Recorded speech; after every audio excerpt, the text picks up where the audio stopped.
This episode is sponsored by Squarespace. Whether you need a domain, website, or online store, make your next move with Squarespace. After the recent video I put out about editing and how far you might want to take your editing in your images or not take it and how you make those sort of decisions, I had a few of you asking me about dodging and burning specifically because I've mentioned it as part of that conversation, but some of you weren't sure what it was or why you'd use it or how it works specifically. So I thought to round out the year, I would leave you with a quick Photoshop tutorial showing you how I use dodge and burn as part of my post-processing to shape the light and shadow in my images. Again, just to remind you, this isn't a process that came around with Photoshop. This has been around since the very beginning. Back in the analog era, when you wanted to make a print of one of your images, you would take your little negative that you'd had developed and you put it in a photo enlarger. And an enlarger was basically just a bracket that held your negative and that then would shine light through a lens onto a piece of photosensitive paper underneath, and all this happened in your darkroom. So you would focus that lens onto that piece of paper and the light would shine through your negative and project the image onto that photosensitive paper, and you'd leave it exposed to that light for a period of time, and that would give you your print. But just like the shutter speed in your camera, the amount of time that photosensitive paper was left open to the light really mattered. And you'd often start by doing what was called a test strip. And you'd have your piece of paper there, you would flick on your light so that it projected through your negative onto the paper, and then you cover portions of it, 4 seconds maybe. Another 4 seconds, you drag the paper across a bit. Another 4 seconds, you drag it across. And then you develop that image, and when it came out you would have darker strips to lighter strips across your image showing you what amount of time actually gave you what sort of image, and you pick the strip in that image that looked like the exposure that you wanted, you go back, and then that would be the exposure for your print. But on top of working out that base exposure that made that image look good, you might now also be looking going, but I'd like to darken down the sky, or I'd like to brighten up this rock. So what you do is you would block out pieces of that light while that exposure was happening for that amount of time that you just worked out. And you could do that with a circle on a stick that you would put over the pieces of the image so that the light wouldn't hit that area as much. Or you take a whole piece of paper when most of that exposure was done with a hole in the middle, and you put it over so it's covering all the image, but it's just projecting light through the hole on that piece of the image where you want things just to punch up a little bit. And by using holes in papers and circles on sticks, you could actually paint light in and out of that image, and that was called dodging and burning. Now, we obviously have that facility today in the digital programs that we use, and I don't always use Photoshop for dodging and burning. For my street photography, for example, I've got my little Ricoh on my phone, and I will Wi-Fi across images to my phone to Lightroom Mobile, and in there, I can sit and I can dodge and burn with brushes or pulling in gradients to darken down or brighten up different areas of the image. When it comes to my portrait work in studio, I use Capture One, and you can absolutely go to work with brushes there as well, dodging and burning, lightening and darkening sections of your image that you want to.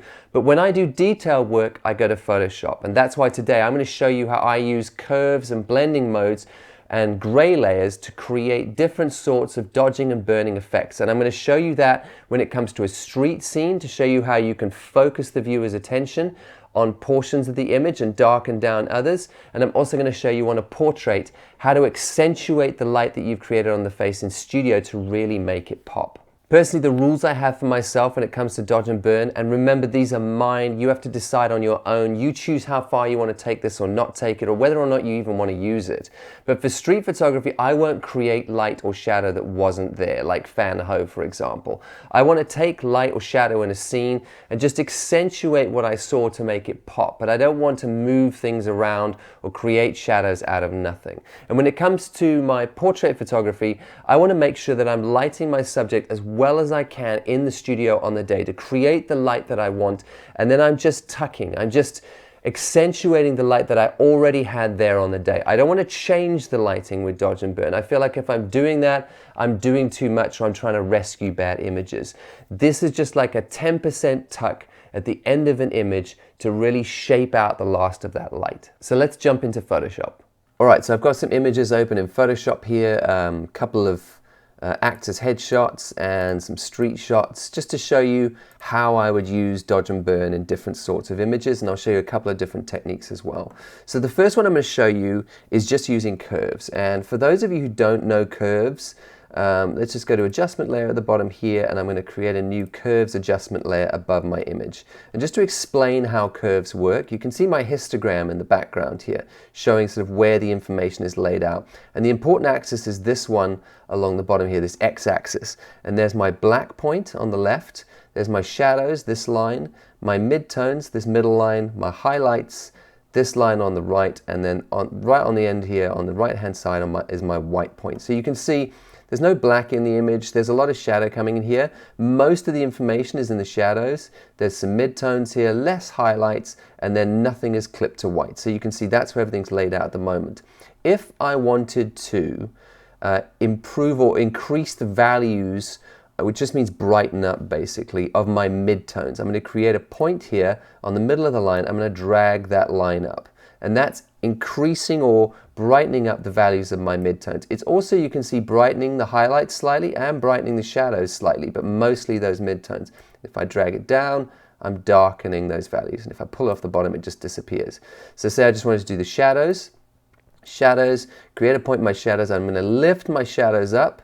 It's also going to lift up my midtones and my highlights a little bit. If I wanted to counteract this, I could just create a point on my highlights and drag it back down to that line. It's looking a little funky because I'm pulling it too far, but you can see then I'm not affecting my highlights as much, I'm just affecting my shadows. So let's drag those points off and get rid of them.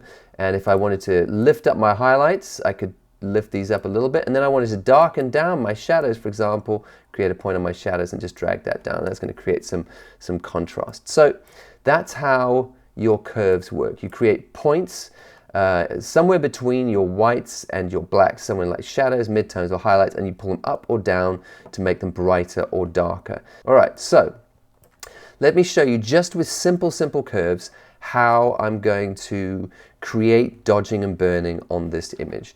So let's call this layer dodge. Okay, it's just a normal curves layer, but we're going to call it dodge, and this is what we're going to use to brighten certain parts of the image. So I'm going to take my highlight point and I'm going to drag it up. Okay, I'm going to drag it up too much so it looks bad because I want to see what I'm doing while I'm doing it. Then I'm going to hit Control or Command on a Mac, but Control I, and that's going to turn, oh, make sure my mask is selected. So here you've got your curves, that just tells you what adjustment layer it is.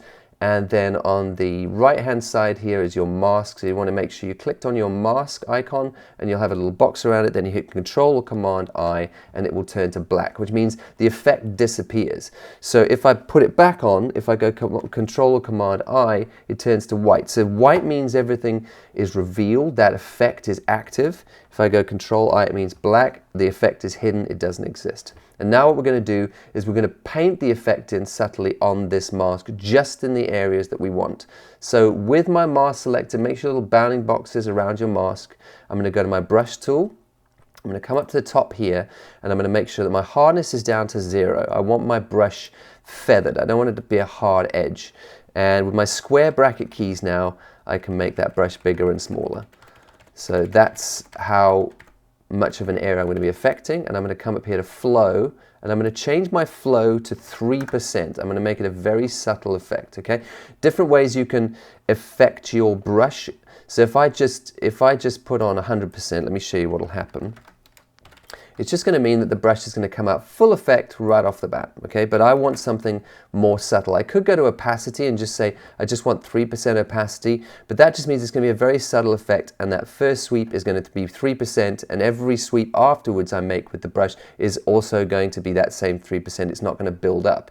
If I put it on flow of 3%, it means each time I make a pass with the brush, it's going to put 3% down. If I put another pass on the brush, it's going to be another 3%, which is 6, 9. I can slowly build the effect up, but 3% is going to be very subtle. Now I'm going to zoom in to my image and I'm going to make my brush size roughly the size of the area I'm going to be working on. And this is probably a good moment to talk about how you're going to treat light on a face and why you would want to dodge and burn a face. So I've just pulled offline this contouring image. This is quite helpful, and you can learn a lot about dodging and burning on faces from makeup tutorials, because when makeup artists do contouring on a face, they're basically doing dodge and burn. So you can see these light areas here are the areas that you would want to bring out. You'd want to pop the forehead, down the bridge of the nose, these nice cheekbones under the eyes, perhaps onto the lips. You'd want this little bit of the chin here, a little rise here on this bottom jawbone, just on the top edge of it, and then on the top edges of the eyes. Those are the areas that we want to look at to dodge. And then sides here, you can see sides of the brow and under the cheekbones and under the neck and collarbones, if you've got those in the shot as well. Those are the areas that we might want to burn down just to create good shape in the face. So bringing up these little contour diagrams that makeup artists use is a good way to sort of give yourself an idea of what sort of things you want to be working on a face. Okay, so we're back to the image that we're working on. This is obviously very flat. I haven't done much to it. This is basically the raw file just converted to JPEG and spat into Photoshop. So we're going to start to work on it. Here's our dodge layer with our curves just lifted. There it is with the white mask on. You can see the effect we're going to be brushing in. We've put it back to black as a mask, changed our brush to white, 3% flow, made it nice and soft. We're going to make the brush size roughly the area that we're working on. And I'm just going to start to pop the forehead here as we go. And then I want to just pop the cheekbones as well on the top here. Again, now what we need to be looking at, remember on this contour diagram, this is assuming, and all makeup artists assume this, that there's an overhead light coming straight down the middle from the top. But I didn't light this image like that. You can see I lit it off to the side here, and it's sort of coming in slightly from the side. So I don't want to just copy this symmetrically, but I do want to anticipate where the light is hitting on different features on the face and just popping those. So I'm going to work more on the right hand side of this forehead, and I'm going to work more on this cheekbone, just gently brushing in that effect than I do say here. I don't want to brush this side of the cheekbone too much because I've got shadow there and that's what I wanted. And then the bridge of the nose, I'm going to start to bring out a little bit as well. I'm going to brush in these teeth because I know it's going to whiten the teeth quite nicely, and the light was hitting there anyway. A little bit on the tongue, it's quite a fun shot, this one. And then just a little bit down on the bottom end here. And this is called global dodge and burn. This is where you're working with dodging and burning for the shape of the face. Some people like to do this, some people don't. Often people who don't like this, I know a lot of professional retouchers don't like this. I'm also just working just on the highlights on the hair here, just to pop these, because it's overdone a lot and professional retouchers kind of look at this, and when they see the effect too strongly, obviously they really don't like that sort of thing. But I think if you use it subtly, it can add a slightly painterly quality to your images. So if I turn this layer on and off now, can you see that? It's just pop those highlights on the side of the face where the light is actually hitting. We can do little things as well, like we can come in on the iris, on the eyes, and we can just start to pop some of that color as well. Maybe just the highlight of the light in the eyes as well. Very subtly, again, don't overcook this. Also, just these little parts of the eye here is really good to pop. This is just so your brow bone just on the tops of the eyes there. So again, I can turn that on and off, and I can see what I've done. Now, I've done that too much, it's too strong, but that's why I pull these highlights up too much, because now I can just come to my curve and I can just drag it back a little bit and just finesse it just to the point where I want it, not too much. And the other way, of course, you can affect this effect and sort of pull it in or pull it out of your image is just to affect the opacity on your actual layer. So dial it in to taste. Now, I like quite a subtle taste. So there we go. So now we're going to create another curves layer, which we're going to call burn. And with our burn layer, we're going to take shadows and we're going to drag them down just to tuck those in. All right, we're going to make sure our mask is selected, and then I'm going to go Control I or Command I if you're on a Mac, and that's going to lose the effect. It's going to get rid of it. I'm going to come back to my brush, same thing again, 3% flow, make sure I'm right down to 0% on hardness. I'm going to start to zoom in on the image, and I'm going to make my brush size nice. Okay, let's come back here to my contouring. So I want to be working on these sorts of areas, just burning those down a little bit underneath the cheekbones. Not too much on this side, remember, because my light's coming from this side on my image. And as we go in, let's change our brush size here. And we're going to start to just paint in on those shadows on the side here. I'm using a mouse at the moment. My Wacom tablet is faulty. So normally I'd be using a tablet. It's much easier to brush this stuff in on a tablet, but mouse and keyboard it is today. So just under the hairline a little bit, and also just around sides of the face here as well. I'm going to bring just a little bit underneath here. Can't do too much because this is the side that the light is hitting. I don't want it to start looking fake. A little bit under the nose, shadow under the nose, a little bit over here. So let's turn that layer on and off and see what we've done. Can you see that? Just a subtle tuck. I'm actually going to increase that a little bit. I'm going to darken that down a little bit more. Can you see what that's doing? Just pulling that in just a little bit, just a little tuck. And what it does is it's as if you've just finessed that light on the face. You often want to shoot sort of slightly flatter in studio, and your raw file obviously reads flatter to make sure you're keeping all your information. This is where you start to tuck that light back in to exactly where you want it to be. But I'm not changing the light, I'm just accentuating the light that I already created on the face. So before and after, you see that? Just on that face. Let's create another one, because what I might want to do here, just a curves layer, again, drag down that burn layer, and Control or Command I to get rid of it, and I'm going to grab my brush tool here, and now what I'm going to do is I want to draw attention to the actual face itself. So again, I'm burning, I'm going to really increase my brush size now, and I'm going to just start to darken down the edges, and this is sort of a way to create something that looks a little bit more organic as a vignette. You can sort of drag an oval vignette over something, but sometimes you can see that oval, especially if you don't feather it enough. But if you've got a really soft brush and you're sort of brushing it in around the edges, but you're doing it a little bit more organically than just creating that oval, it sort of sells it a bit more, because light, you know, is going to fall off different surfaces at different angles. And I'm just tucking that light around. If I turn this layer on and off, you see that? I've just tucked the light in a little bit around the edges, just created a sort of rough and ready vignette that's not sort of a straight oval. And then I'm going to create one more curves layer. I'm going to drag up my highlights just a little bit. This is another dodge layer, and I'm going to go Control I, and all I'm going to do this time is I'm going to take a nice big brush and do a couple of sweeps on the right hand side of the face where the light's hitting. This is like a very sort of global move. All that's doing, we've created the shape underneath, and this is just like to sort of accentuate that light hitting the right hand side of the face. So if I show you everything I've done now, from that, the image before, just to that subtle tuck of light, just that little tweak, pointing that light to where I want it to be on the face. And it should be a subtle effect. It shouldn't be too much. It should be just cleaning up the light exactly the way I want it to on the face, the way it should appear. Okay, let's jump over to another image, and I'm going to show you a different technique for dodging and burning. So this time I'm just going to create a blank layer above my image. I'm going to come up here to Edit, I'm going to go to Fill, and I'm going to go to 50% gray. I'm going to go OK. All that's going to do is fill that layer with a 50% right down the middle, not warm, not cool, no color to it, gray layer on the top. And then I'm going to come to my blending mode here for that layer. I'm going to go down, I'm going to hit Overlay. So what that will do, if you see, if I turn this layer on and off, it's actually done nothing. Okay, so there's a gray layer sitting on top on overlay, but there's nothing to it.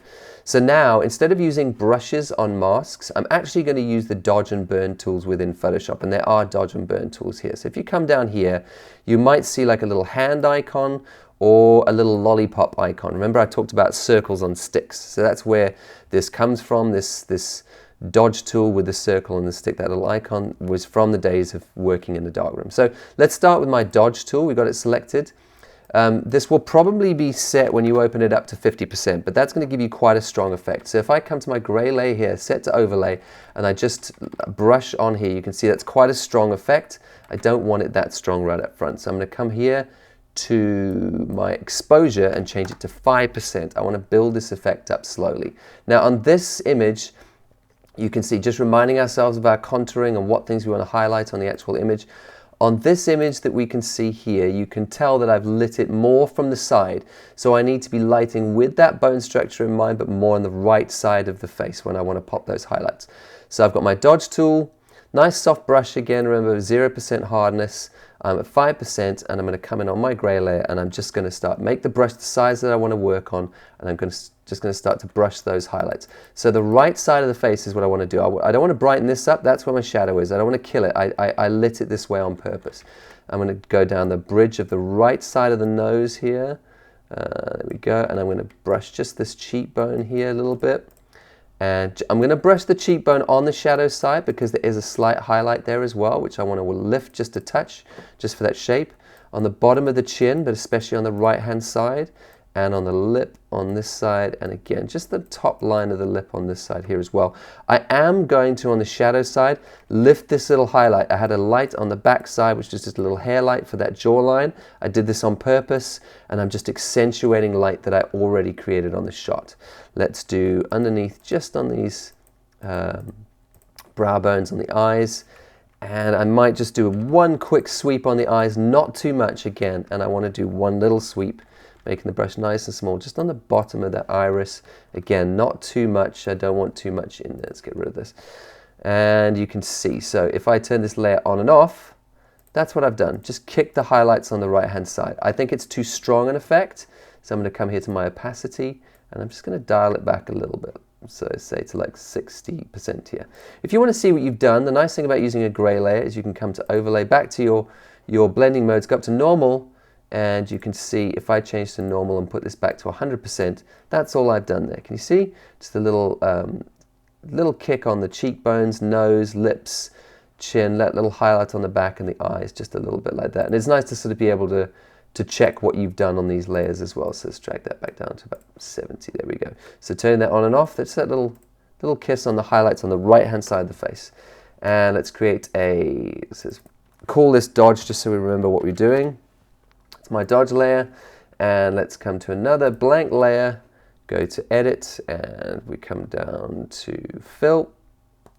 And 50% gray again. And we're going to change the blending mode of that layer exactly the same to overlay. And so the effects disappeared, and now we're going to change over here, a little lollipop icon. We're going to come down to, and you can see here it's a hand with a hole in the middle. So just like those days in darkroom where you take a piece of paper and you cut a hole in the middle, or you'd have your hand and a hole in the middle to sort of push light through the center to create harder shadows. 5% again, and we're just going to start to paint now. We're on that burn layer. Let's just label this quickly, burn, and this is just to darken down those shadows. So changing my brush size, just brushing down the side of the face here where that shadow's falling. And I'm going to brush here, leaving that highlight there under the cheekbone, little tuck under the cheekbone on this side. Let's come here under the chin as well, a little bit under the nose. We're going to just do a little swipe down the nose. I would do less is more on the nose. It starts to look very fake.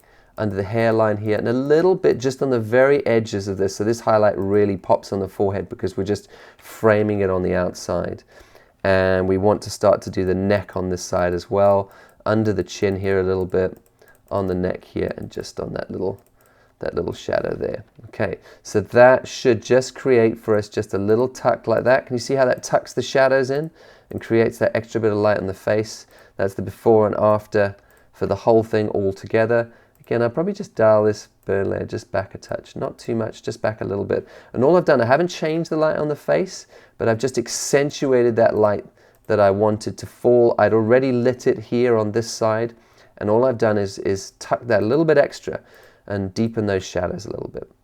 So in this image, his light shirt really bothers me because I think your attention's being drawn to the lightness at the bottom of the frame. So again, I'd use dodge and burn to darken this down. And to do this, I'm going to show you one more technique. This is the third technique now. So I'm going to go to my curves layer again. And instead of actually changing my curves, I'm not going to touch them. I'm just going to change the blending mode of this curve to multiply. And you can see it's quite a strong effect. But what I'm going to do is go Control I. And I'm going to go to my brush tool, making sure that my layer is selected. 3%, and I'm on white, and I'm going to brush in this shirt here, and all that's going to do is darken down the shirt at the bottom here. And I'm also going to use it to just vignette the image slightly, just to sort of tuck in some of this light a little bit as well. And it's just a quirk of changing that curves there. Even though you haven't changed the curve, setting this blank curves layer to multiply starts to darken things down as well. And the nice thing about this technique is it doesn't change the color too much. Sometimes when you're pulling things around a little bit, it can start to affect the color, and you need to be careful of that. It's just the third technique you can use. You choose to use the effect that you like and ignore the effects you don't. So all that's done is, again, just tucked in that light on the face. So before and after, you can see I've just shaped the light on that face. I haven't changed it. I lit it the way I wanted to in studio, and I'm just drawing your eye to the part that I want. Let's do one more curves layer with this technique. If you wanted the opposite of this technique I've just used here, again, don't change the actual curve. Just change the blending mode to that blank curve layer. to screen. It's quite a strong effect again, so go Control I, and again I'm just going to do that big sweep on the side of the face where the light's hitting. I'm not going to worry about the shape too much, I've done that underneath, and I'm just going to do 3% flow, one big sweep on the side of the face here.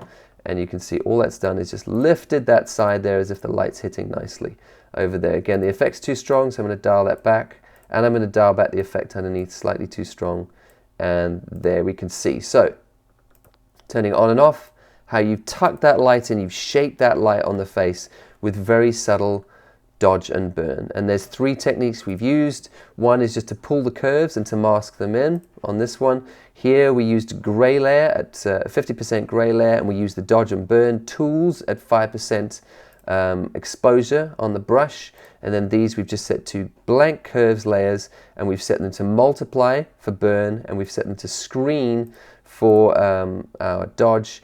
And those 3 techniques you can use on any image just to subtly brush in the light and shadow the way that you want it and shape it. All right, really quickly now, I don't do a lot of dodge and burn on my street images, to be honest, but let me show you for argument's sake. So first image, we're gonna really hit these hard with those 3 techniques, one on each. We're gonna go curves, and this is our dodge layer. We're gonna lift that, and we are gonna go Control I, gonna grab my brush, and let's get rid of that because it's in the way. And we're going to just brush it in. I'm going to go nice big brush right in the middle, and I'm just going to make this light right in the center of the frame just sort of bloom a little bit, and maybe off to the side here. And we can see if we turn that on and off, we've just sort of popped that light right in the center of the frame. And we're going to create another curves layer. I'm going to drag my shadows down. This is my burn layer, and I'm going to go Command or Control I, depending if you're on a Mac or a PC. And that effect is gone. I'm going to change this brush nice and small, and I just want to burn down the shadows on these figures in the foreground, because these are the people that I want you to pay attention to, and I want these shadows in the frame to really pop. So just brushing in those shadows where I want you to pay attention. That leg there, over here, and let's just brush this down the bottom, and maybe just a nice sweep across the top just to darken down around the outsides of where that light is hitting. And you can see in 2 seconds now, that's my burn layer, just a little tuck on the burn, and my dodge layer. And you can see if I turn that all on and off, all I've done is just tuck those shadows just a little bit. It's a very subtle effect. It should be. I should never be able to say the moves that I've made, but just using those curves layer, a little bit of dodge and burn, I've just tucked up those shadows a little bit. Okay, let's use this image for that second technique. Again, I'm going to create a blank layer above, come to Edit, and then Fill, 50% gray, and now I'm going to come down here to my Dodge tool. Let's start with my Dodge tool, set my blending mode to Overlay, and all I'm going to do is, on this image, probably there's not a lot I want to do. I might just want to have a nice small brush, remember, make sure it's 5%, and I might just want to pop the highlights just on my subject here, and maybe just on the highlight side of this statue a little bit. Honestly, I really wouldn't do this for my street images normally, but just to give an example of sort of the effect that you can achieve, and maybe I want to highlight just this shadow, this highlight here on the bottom, and this little V in here, and these stones. I want to be careful with this, just on that right side of the shadow here, I'm on the statue. You want to be careful with this because these highlights are quite close to blown, so I don't want to do too much. Again, so just this very, very subtle effect on that. Let's make a stronger burn effect. So again, blank layer, fill, and 50% gray. And let's come down here to Overlay. And now I'm going to change this over here to my burn tool, that little hand with a hole in the middle. And I'm going to start to darken down my shadows. So again, I would normally just do this with curves globally, but you can see how you can paint these shadows in and deepen them out custom. So we're burning in those shadows. Again, I want to burn in, let's just zoom in a little bit because I don't want to lose those highlights that I created on this guy. So here, burn this shadow in front of him and behind him, but leave the shadows, leave the highlights on the actual guy that I've already painted in. And there we go. So that looks good to me. I might just want to do a nice sweep across the top just to sort of draw some attention into the frame, leave the highlights over there. So you can see just with that little tuck, that's what I've done with my burn layer. So dodge and burn together. You can see I've just tucked those shadows, popped those highlights, but where I wanted them to be. I've sort of customized it. I haven't done it globally. If I really wanted to pop this now, just a curves layer on top to drag up the highlights globally, drop them down a little bit for a little bit more contrast, and that would be an image that I'm happy with. Nice little tuck there to the shadows and the highlights, exactly what I want. Okay, and the last image, let's use that last technique I showed you. So create a curves layer and get rid of it. We're not touching the actual curves, and we're going to change this to screen, and that's going to brighten up all the highlights in the image. I'm going to make sure my mask is selected, Control or Command I to black it out, and I'm going to create a nice big brush, and I just want to sweep these highlights that this sunlight is creating here in the window. And I'm not going to go in and sort of do shaping of the face properly on an image like this. I really probably wouldn't dodge and burn like this too much on an actual street image, but here we go. Just to pop that actual line of light. I don't want to do this too much because I don't want the attention drawn too much to these pillars. I might do just a little bit. And I'm just going to grab this at the bottom here, this little smile sign, just the highlights on that. I might just lift those a touch. All right, and if we're out of here, we can go turn that layer on and off. You can see how we just got a nice stripe of light in there now. Let's do the opposite for our burn curves. And we're going to come down to multiply. That's our blending mode for that. We haven't touched the actual curve, remember? And we're going to go Command or Control I to get rid of that. And we're going to come to our brush. Remember, 3% flow, nice soft edge brush. And we are going to make sure our mask is selected. Nice big brush on this one. And everywhere where there's shadow, nice big sweep here. Nice big sweep for the shadows. And we're going to darken those down to make sure that we're looking just the part of the image that I want you to look at. I'm not changing the light, I'm accentuating the light that I saw there on the day. So again, you can see if I turn that on and off, nice burn to sort of focus your attention on that light. So with my dodge layer and my burn layer, you can see that's the before with nothing done to it, and that's just a very simple dodge and burn done on the top to draw your attention to the part of the image that I want you to spend time on and just shape the light that was there on the day. Now, these are techniques that you can choose to use or just ignore. It's up to you, or how far you want to take it or not take it is your choice. You have to decide. But they're techniques that have been around right since the beginning of photography, because the camera can't always capture light and shadow the way that you see it. And sometimes part of that post-processing is what helps to shape that light back to what we saw on the day. If you're looking at these techniques and you're getting excited to try them on your own images and you've never used it before, let me just give a word of caution that less is definitely more. It's very easy when you learn a new editing technique to just push it way too far and be painting the light way too drastically, or making eyes pop unnatural white, or changing the shape of light on the face. The basic rule for editing is you shouldn't be able to see the moves you've made. Keep them invisible, which means have a light touch. Try keep a naturalistic feel, at least at the start, until you know what you're doing, because you don't want to be looking back years down the track at images where you picked up a bit of a technique and then you pushed it way too far and over-edited and ruined your images so that you don't like them in the future. So less is more, little bit at a time. Just play with this gently and see if you can produce images with this technique that still feel as natural as you can possibly manage. But I hope all this has helped you to see what's really possible in your post-processing, to really shape the light and shadow in your images. Thanks again to Squarespace for sponsoring this video. If you need a new website or a domain, they're a fantastic option. I've used them myself for 8 or 9 years now, long before they were a sponsor on this channel. One of the things I love about Squarespace is how clean and minimally designed their templates are. They have some award-winning designers who've gone to work to put together website templates that really make your images sing. It's not cluttered with complicated text or very complicated navigation. Everything's kept very, very simple, which is great for someone like me, because it means when you come to my website, my images draw your attention, not the design of the template. And it's super easy to put together.